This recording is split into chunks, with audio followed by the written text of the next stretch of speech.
तो दोस्तों आज मैं आपको एक बेहद ही सरल तरीके से फैमिली कोर्ट के ट्रायल को समझाता हूँ। किस तरीके से पारिवारिक जो विवाद होते हैं, जिसमें जैसे तलाक के लिए अर्जी होती है या फिर कोई भी भरण पोषण के लिए व्यक्ति को बोला जाता है, किस तरीके से फैमिली कोर्ट का ट्रायल चलता है, आइए मैं आपको समझाता हूँ। सबसे पहले एक पिटिशन फाइल्ड होती है, जिसको हम जो भी विवाद है उसकी अर्जी भी कहते हैं हिंदी में, ठीक है।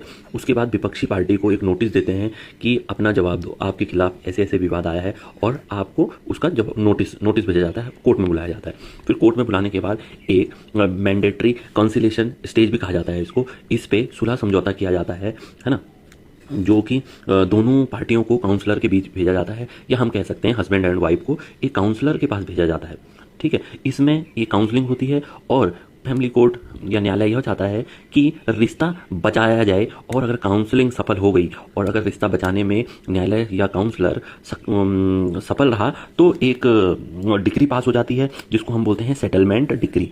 क्या कहते हैं भाई? सेटलमेंट डिक्री, है ना। तो या वो उसके बाद ये रहता है कि या तो वो साथ में रहेंगे, या फिर म्यूचुअल कॉन्सेप्ट से ये क्या हो जाएगा, दोनों अलग अलग भी रह सकते हैं, जैसा कि ये काउंसलिंग में तय हुआ था। अगर काउंसलिंग फेल होती है तो क्या होता है भाई, उसका हो गया एक अलग प्रोसेस। यहाँ ध्यान रखने की वाली बात है, काउंसलिंग के बाद दो चीज़ें होती हैं, ठीक है। अगर काउंसलिंग नहीं हुई तो क्या होगा, जो दूसरी पार्टी होती है, जो विपक्षी होती है, वो भाई क्या भेजती है, वो अपना WS एंड रिप्लाई भेजेगी, ठीक है, अपना जवाब भेजेगी। जो यहाँ पे हमने जो पिटीशन फाइल हो गई थी उसका जवाब, असली कोर्ट की जो कार्रवाई होगी वो यहीं से शुरू होगी, ठीक है, जिसमें हम पूरी तरीके से, जिसको हम कह सकते हैं ट्रायल स्टार्ट हो चुका है, ठीक है। तो अपना जवाब दाखिल करेगी। अब एक यह जो स्टेज आती है इंटरिम मेंटेनेंस, यह स्टेज इसलिए आती है भाई इंटरिम मेंटेनेंस, क्योंकि केस के चलते चलते या केस के दौरान आपको इसमें समय लग सकता है इस प्रोसेस में। तो न्यायालय यह चाहता है कि महिला को कुछ इंटरिम मेंटेनेंस दिया जाए जब तक कि केस चले। तो इंटरिम मेंटेनेंस दिया जाता है, उसको थोड़ा खर्चा दिया जाता है, महिला को खर्चे की अर्जी लगाई जाती है महिला के द्वारा, इसलिए उसको इंटरिम मेंटेनेंस दिया जाता है।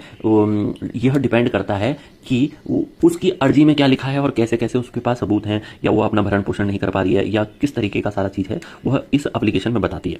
फिर उसके बाद कोर्ट एक फर्मिंग ऑफ इशू, है ना। तो एक अब यहाँ से न्यायालय तय करता है कि विवाद उत्पन्न किस लिए हुआ है, और सारा चीज़ अपना बनाता है कि विवाद हुआ क्यों, दोनों की अर्जियाँ देख के। और उसके बाद फैमिली कोर्ट सारे भी जितने भी इन्होंने बातें बोली है उस पर एविडेंस पे सारे का ये एफिडेविट देती है, और देन आर्ग्यूमेंट होते हैं दोनों पार्टियों के।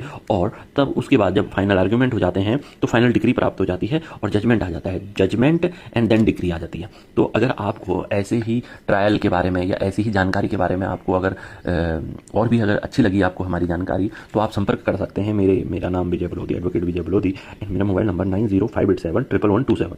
तो याद रखें इस चीज़ को, और आपको थैंक यू।